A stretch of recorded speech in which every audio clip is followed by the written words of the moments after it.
Today I Shivam, student of program MA Applied Economics of Bundelkhand University in Arts, going to discuss very interesting topic, that is accelerator theory of investment. तो accelerator theory of investment जो कि JM Clark ने दिया था, तो यही इसी principal को और दूसरे ऑल्टरनेटिव नाम इसका बताया गया है एक्सीलरेटर प्रिंसिपल। ये प्रिंसिपल जो जेएम क्लार्क ने दिया था, तो ये शो करता है कि जो आपका इनकम का लेवल है, वो इनकम का लेवल जैसे जैसे ग्रो होता है उसके हिसाब से आपका कैपिटल इन्वेस्टमेंट बढ़ता है, और वो डिनोट करता है एक उन्होंने मापक माना है, एक कांस्टेंट वेरिएबल को निर्धारित किया है, उसको मेजर जो भी मेजर हो गया जो आएगी वैल्यू, मतलब आपका जितना भी इनकम में चेंज होगा तो आपका कैपिटल उतना ही लेवल से इंक्रीज होगा और एक्सेलरेट होकर इंक्रीज होगा, उन्होंने ये बताया। जैसे कि देखिए कि आपको ये समझाएं, ये वाला कांस्टेंट आप यहां पर लीजिए कि वेरिएबल में चेंज आ रहा है, वो किसकी वजह से आ रहा है? आपके इनकम के बढ़ने से आपका कैपिटल जो के है, K is denoted for capital and Y denoted for income. तो आपकी इनकम जो बढ़ेगी उसी प्रोपोर्शनेट में नहीं बल्कि उससे एक्सेलरेट होकर आपका जो है कैपिटल में चेंज आएगा। जैसे कि मैंने यहाँ पर माना कि v इक्वल टू डेल्टा के अपॉन डेल्टा वाई। अब इसी को मैं मैथमेटिक अकॉर्डिंगली करूँ अगर, तो v की वैल्यू में मतलब जो कांस्टेंट है उसमें आप क्या करके इस डिवाइड में जो है वो ऊपर ले आए, तो ये delta y equal to delta K, ये है कैपिटल हमारा और ये हमारा इनकम। तो आपके कैपिटल में क्या परिवर्तन आया? आपने जब इनकम, हम सपोज यहाँ पर हमने अपनी 100 से इनकम बढ़ाई, देखते हैं यहाँ पर हमने अपनी 100 से इनकम बढ़ाई, तो हमारी 100 से इनकम बढ़ने से हमारे कैपिटल में क्या क्या मतलब आपको परिवर्तन देखने को मिला। तो इसके लिए आप लोग क्या करेंगे कि यहाँ पर ले आएंगे इसे 100, ठीक है, ये वाली वैल्यू को मल्टीप्लाई इक्वल की साइड आएगी तो ये यहाँ पर आ जाएगी और ये होगा अपना डेल्टा के। अब डेल्टा के तो हो गया, पर ये जो कांस्टेंट है उसको अपन लोग कैसे डिफाइन करते हैं? तो देखिए इसके लिए आपको समझना पड़ेगा ये वाला कैलकुलेशन कि आपने इनकम चाहा कि हमारी इनकम और आउटपुट हमारा 10 से इंक्रीज हो जाए। अगर 10 रुपए हमने अपनी इनकम बढ़ाना चाहिए तो हमें उसके लिए क्या करना पड़ेगा? उसके लिए कितना कैपिटल हमें इन्वेस्ट करना पड़ेगा जिससे हम 10 की इनकम बढ़ा पाए। तो यही जो मल्टीप्लाई जो वैल्यू ऑफ एक्सीलरेटर है वो यही डिफाइन करता है कि आपके कैपिटल का आपको कितना कैपिटल रिक्वायर्ड पड़ेगा आपको अगर 10 रुपए की इनकम बढ़ानी है। तो value of multiplier state that the capital upon income. तो 30 रुपीज का कैपिटल इन्वेस्ट करना पड़ेगा तब जाके आप 10 रुपीज का इनकम जनरेट करेंगे। तो इससे क्या निकल के आया कि वैल्यू ऑफ एक्सीलरेटर जो है कितना है? 3 है। तो यही वाले एक्सीलरेटर को अब देखो, आप सपोज ये भी कर सकते थे कि आपको बढ़ानी है, जैसे कि आपको बढ़ानी है 10 रुपए की इनकम और आपका कैपिटल इतना एफिशिएंट है कि आप 20 रुपए के कैपिटल को लेके आ 20 रुपए की पूंजी को लेकर आप 10 रुपए का इनकम जनरेट करना चाहते हैं। तो इस केस में क्या होता है आपका वैल्यू ऑफ एक्सीलरेटर, तो v की वैल्यू है वो क्या होती? Capital upon income that is क्या है? इस केस में क्या हो सकती थी? वैल्यू ऑफ एक्सीलरेटर क्या हो सकता था? 2 हो सकता था। पर अभी हम हाइपोथेटिकली इस 3 को कंसीडर करके आपको यहाँ पर बताते हैं कि आपकी वैल्यू ऑफ एक्सीलरेटर कितना आया है? 3, because we have taken the capital is 30, we have to invest 30 rupees and which result in the increase in income of 10 rupees, ठीक है। तो इस केस में क्या आया आपका वैल्यू ऑफ एक्सीलरेटर क्या आया? 3। तो यही 3 को हम यहाँ पर लिख रहे हैं, 3 into ये मल्टीप्लाई है मतलब into 100 equal to change in capital. तो आपके देखिए ये 300 से कैपिटल में चेंज आ गया। समझ पा रहे हैं क्या हुआ है कि इनकम हमारी 100 रुपए से बढ़ाने से हमारे कैपिटल में क्या कितने रुपए का चेंज आ गया? देखिए 100 से हमने इनकम बढ़ाई, हमने इनकम 100 की बढ़ाई और कैपिटल में कितने का चेंज आ गया? 300 का। This is because due to this accelerator factor, accelerator principle. Okay, तो इस तरीके से आपने समझ लिया कि आपकी इन्वेस्टमेंट को आप किस तरीके से बढ़ाएंगे। तो ये इनकम के बढ़ने से आपकी इन्वेस्टमेंट जो है, आपका कैपिटल एम्प्लॉयड जो है वो एक मल्टीप्लाइंग रेट पर जो है इंक्रीज होता है। ठीक है, तो इसकी देखिए डेफिनेशन आपको बता दें कि एक्सीलरेटर थ्योरी ऑफ इन्वेस्टमेंट जो कि जेएम क्लार्क ने दी है, वो क्या बताते हैं कि it states that when demand for consumer goods increases, अगर कंज्यूमर को जो लगते हैं गुड्स, उनकी डिमांड अगर आप मार्केट में देखिए कि जैसे कि आज का टाइम है, सर्दियों का टाइम आ गया, तो उस टाइम पे वुलन क्लॉथ की जो डिमांड है मार्केट में क्या होगी, राइज होगी। तो इस केस की वजह से क्या होगा, demand for equipments and other investment necessary to make these goods will grow even more. तो इस केस में जब आपके वुलन क्लॉथ की मार्केट में डिमांड है, तो वुलन क्लॉथ को बनाने के लिए आपके लिए एम्प्लॉयज आपको हायर करने पड़ेंगे, उस तरीके की मशीनरी और उस तरीके की फैक्ट्रीज और उस तरीके के इक्विपमेंट्स जो है आपको नेसेसरी पड़ेंगे to manufacture those types of goods.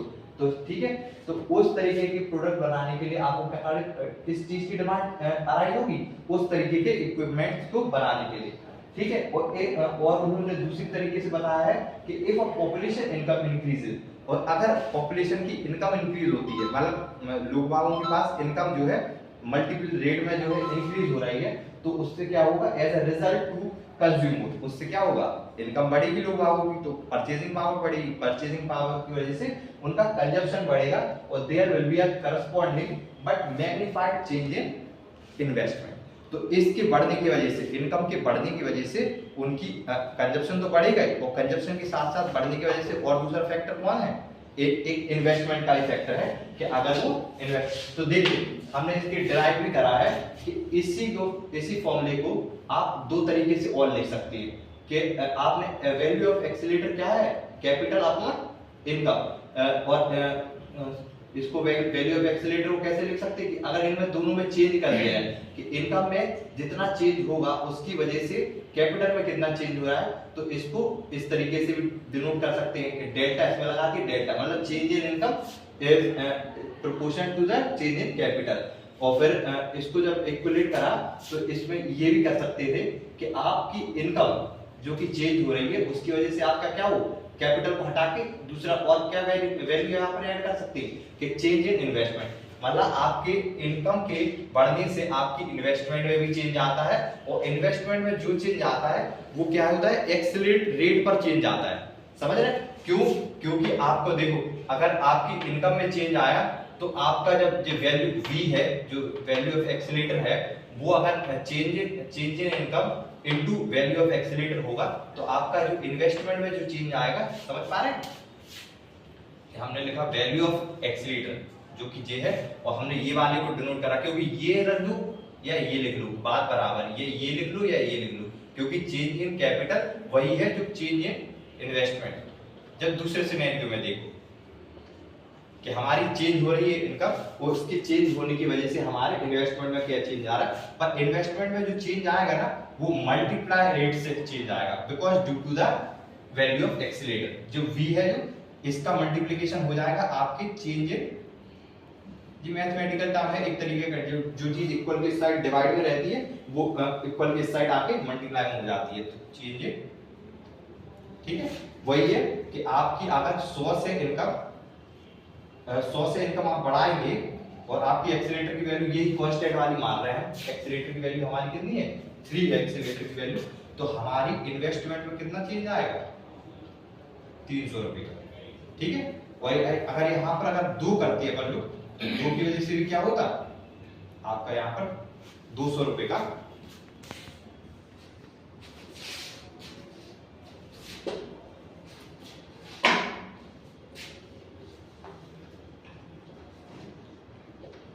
आपकी इन्वेस्टमेंट में क्या हुआ 200 रुपए का इंक्रीमेंट। तो समझ पा रहे हैं कि इनकम में आपने 100 रुपए का इंक्रीमेंट करा, पर आपकी इन्वेस्टमेंट जो है क्या हुई 200 से बढ़ गई, दुगनी हो गई। This is because of the value of accelerator. तो यही बात है, और यही इसको मतलब और डिराइव कर दिया। अगर देखो मैंने इसको इक्विलेट क्यों करा कि ये इसके इक्वल है, क्योंकि इनकम के बढ़ने से आपका कंजप्शन भी बढ़ेगा। तो अगर आप y की जगह पे c भी लिख दे तो भी ये सही है, और c के बढ़ने से क्या होगा आपका इन्वेस्टमेंट भी इफेक्ट होगा। तो अपन लोग समझते हैं इस शेड्यूल को कि किस तरीके से आपकी इनकम के बढ़ने से आपकी इन्वेस्टमेंट को किस तरीके से एक्सीलरेट होकर बढ़ती है। जैसे कि वैल्यू ऑफ एक्सीलरेशन से अपन ने समझा था कि जो कि आपकी इनकम बढ़ेगी तो इनकम की बढ़ने की वजह से आपके कैपिटल एम्प्लॉयड में जो है इंक्रीमेंट आएगा, वो एक्सीलेंट फॉर्म में आएगा। एक्सीलेंट होकर मतलब तेजी करके मतलब आपकी कैपिटल में ग्रोथ देखने को देखेगी। जैसे कि हम एक शेड्यूल से समझते हैं कि जब एक्चुअल टाइम एक साल पहले वाला टाइम, एक्चुअल टाइम से एक साल पहले वाले टाइम पे गए और उस टाइम पे हमने अपनी इनकम को, अपने आउटपुट को मतलब 500 रुपए की कीमत आउटपुट हमने एम्प्लॉयड लगाया है, उस केस से हमारा क्या क्या इफेक्ट देखने को मिला कि 500 रुपए की आपने जब इनकम बढ़ाई तो इनकम के बढ़ाने से आपका कैपिटल मैंने बताया है कि एक्सीलरेट होगा, ग्रो होगा। किस एक्सीलरेशन से? एक्सीलरेटर ऑफ 3 की वजह से 3 के मल्टीपल में आपका एक्सीलरेटर मतलब आपकी कैपिटल एम्प्लॉयड जो है ग्रो होगा। तो यहाँ पर 500 रुपए की इन्वेस्टमेंट, 500 की इन्वेस्टमेंट आपको एक्सीलरेट होकर कैपिटल एम्प्लॉयड कितना बना देगी? 1500 का। 500 into 3 that is 1500। 1500 का आपका कैपिटल एम्प्लॉयड होगा just to make an increment in the income of 500। 500 की इनकम बढ़ाने से आपको 1500 का कैपिटल एम्प्लॉयड करना पड़ेगा। उसके साथ साथ आपका डेप्रिसिएशन कब चार्ज होता है? जब आपका एक साल किसी मशीन को या लैंड और बिल्डिंग को जो है एक साल के बाद उस पर जो मतलब खर्चा होता है हमारा, तो वो इस साल मतलब इसमें तो इंक्लूड होगा नहीं क्योंकि मतलब इससे प्रीवियस हमारा कुछ रिकॉर्ड नहीं है, ठीक है। तो डेप्रिसिएशन यहाँ पर नहीं रहेगा। और ग्रॉस इन्वेस्टमेंट ये ऐसी इन्वेस्टमेंट होती है जो कि डेप्रिसिएशन और इन्वेस्टमेंट, न्यू इन्वेस्टमेंट को इंक्लूड करती है। तो ग्रॉस इन्वेस्टमेंट बेसिकली क्या है? Depreciation plus new investment. तो यहाँ पर ये भी नहीं हुआ है, उसको भी डेप्रिसिएशन भी नहीं लगा है। और न्यू इन्वेस्टमेंट क्या है? इससे पहले वाली इन्वेस्टमेंट आपको चाहिए थी जो कि नहीं है। उसके बाद फिर नेट इन्वेस्टमेंट क्या होती है? नेट इन्वेस्टमेंट होती है जो आपने न्यूली इन्वेस्ट करा है, जो भी आपने न्यू इनकम या आउटपुट लगाया। फिर इसके बाद आते हैं जब प्रीवियस ईयर की बात करें, ये था हमारा करंट वाला ये, तो हमने इसे डिनोट करा टी टाइम से, और ये है हमारा प्रीवियस वाला, और ये है आगे वाले हमारे next, you can say next year. अब करेंगे हम एक्चुअल टाइम, मतलब ये प्रेजेंट टाइम का। प्रेजेंट टाइम पे हमने क्या करा कि हमारा जो इनकम थी हमने 500 से बढ़ाकर हमने 510 कर दिया, उसकी 10 का इंक्रीमेंट करा अपनी इनकम में, अपने इनकम में और सॉरी आउटपुट में। तो फिर उसके बाद क्या हुआ कि हमारा 1500 का जो कैपिटल पहले था, जो यहाँ कैपिटल था 1500 का, वो तो एज इट इज रहा है। और उसके साथ साथ जो हमने 10 रुपए की अपनी इनकम को बढ़ाया है वो बढ़ेगी किस रेट के हिसाब से? इस एक्सीलरेट की वैल्यू के हिसाब से। मतलब 10 रुपए की इनकम तो है पर एक्सीलरेट होकर वो कितने बढ़ेगी? 30 का इंक्रीमेंट आएगा। तो यहाँ पे कितना 1500 से 1530 हो गई, और 1530 हो गए होने के बाद फिर आपने क्या देखा कि उसके बाद डेप्रिसिएशन कैसे चार्ज होगा? तो डेप्रिसिएशन होगा आपके प्रीवियस वाले कैपिटल एम्प्लॉयड पे। इसमें आपका निल इसलिए आया था क्योंकि आपका प्रीवियस कैपिटल एम्प्लॉयड नहीं दिया था। बट अब यहाँ पर क्या होगा? कैपिटल एम्प्लॉयड डेप्रिसिएशन कैसे चार्ज होगा? जो कि आपका प्रीवियस कैपिटल रहेगा। तो यहाँ पर प्रीवियस कैपिटल कितना था आपका? 1500 था। इस पे आप क्या है ना डेप्रिसिएशन 300 का चार्ज होगा। कैसे? यहाँ पर मैंने डेप्रिसिएशन की रेट मानी है 20%। 20% होता कितना है? 20/100 दैट इज 1/5।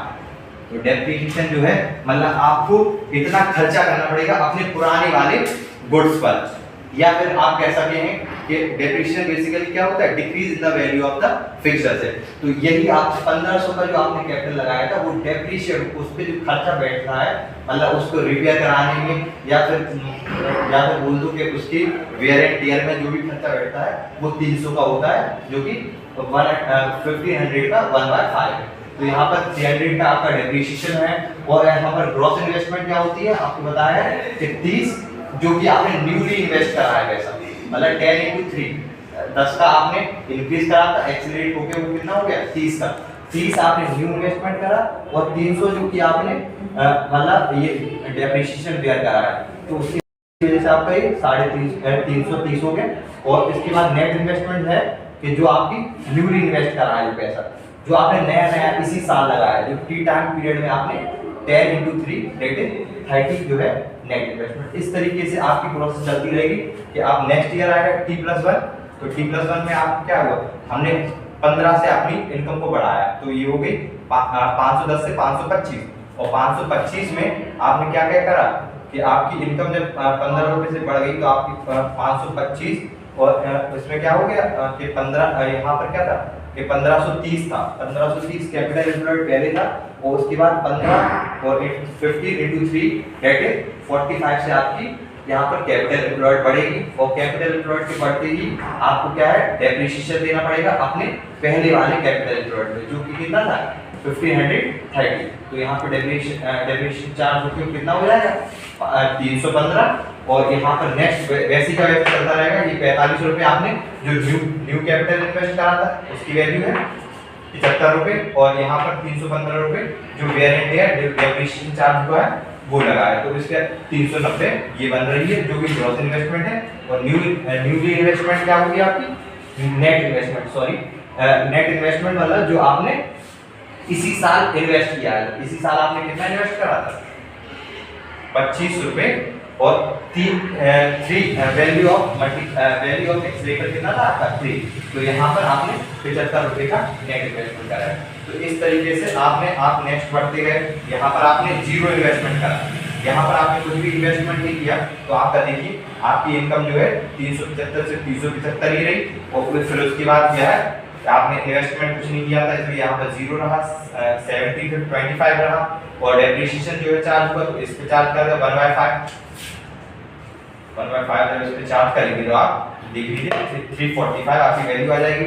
उसके बाद फिर नेक्स्ट आता है डेप्रिसिएशन ग्रॉस इन्वेस्टमेंट कितना होगा, क्योंकि इस साल तो कुछ इन्वेस्टमेंट नहीं हुआ, बस ओनली वो वाला डेप्रिसिएशन इसमें ऐड हो जाएगा जो कि आपने पिछले साल के कैपिटल एम्प्लॉयड पर इन्वेस्ट करा है। इतना खर्चा मतलब आपने 375 रुपये आपके पहले वाले जो मशीन्स थी बिल्डिंग्स थी उस पे आपको इतना आपको खर्चा बैठा, और उसके बाद नेट इन्वेस्टमेंट मतलब जो अभी का इन्वेस्टमेंट था, तो इस बार तो कुछ ही इन्वेस्टमेंट नहीं किया, ठीक है। तो इस तरीके से ये T+4 वाला टाइम आपने कैलकुलेट करके देख लिया। और फिर हम आते हैं जैसे कि 5वें साल पे हमने क्या है दूसरा केस को समझने के लिए कि अगर आपका इनकम को हमने माइनस कर दिया, मतलब हमने अपनी इनकम को कम कर दिया because due to the manufacture, जब डिमांड हमारी कम हो गई, मार्केट में हमारी गुड्स की डिमांड कम हो गई, उसकी वजह से हमारी क्या हो गई इनकम हमारा कम हो गया। तो इस केस में क्या होगा आपका जब 575 में से 15 माइनस होगा तो ये 560 है, 560 का इनकम आउटपुट किस तरीके से बढ़ेगा कि 725 का कैपिटल एम्प्लॉयड पहले था, और 50 × 3 ये जो इन्वेस्टमेंट जो आपने निकाल ली एक तरीके से लॉस हो गया, ये आपको ये किस रेट पे ये भी उसी रेट पे माइनस होगा जिस रेट से आप ग्रोथ हो रही थी। तो यहाँ पर ये माइनस होगा because you have to make an removing the extra investment from the economy. तो 50 × 3 दैट इज 45 यहाँ से लेस होगा, और डेप्रिसिएशन चार्ज आपको बताएंगे ये 725 पे डेप्रिसिएशन 1/5 चार्ज होगा that is 345, and after that when -45 that is this investment 15 × 3 that is -43, and 345 will be the depreciation charge involving in this year. So you get 300 in gross investment, and net investment I have said that net investment is current year investment. तो current year investment तो कुछ नहीं हुआ, क्या हुआ कि 15 का आपको उल्टा ही लॉस होगा, मतलब एक तरीके से आपने इन्वेस्ट करने की जगह डिसइन्वेस्ट कर दिया, मतलब चीजों को मतलब नई चीज कुछ इकोनॉमी में नहीं जोड़ी, डिसइन्वेस्ट कर दिया, ठीक है ओके। तो यहाँ पर ये होगा -45। तो इस तरीके से आप ये ग्राफ की तरीके से समझ सकते हैं कि किस तरीके से आपकी इनकम के बढ़ने से आपकी कैपिटल में क्या इम्पैक्ट आता है, और ओवरऑल इकोनॉमी के फंक्शनिंग को समझ सकते हैं।